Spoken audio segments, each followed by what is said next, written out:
For Houston-based companies considering whether to move to the Azure cloud or maintain an on-premises server setup, there are several critical factors to weigh.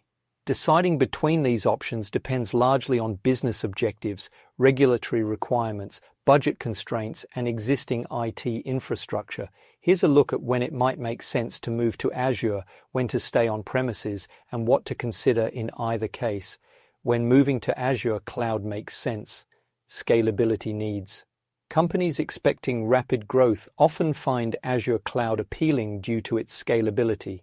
Unlike on-premises systems, which require hardware upgrades to expand, Azure allows businesses to scale up or down with ease. Companies anticipating seasonal peaks or expanding operations will benefit from the flexibility of Azure's pay-as-you-go model, where they only pay for resources used. Disaster recovery and business continuity cloud environments like Azure are designed for high availability and offer disaster recovery solutions that ensure business continuity.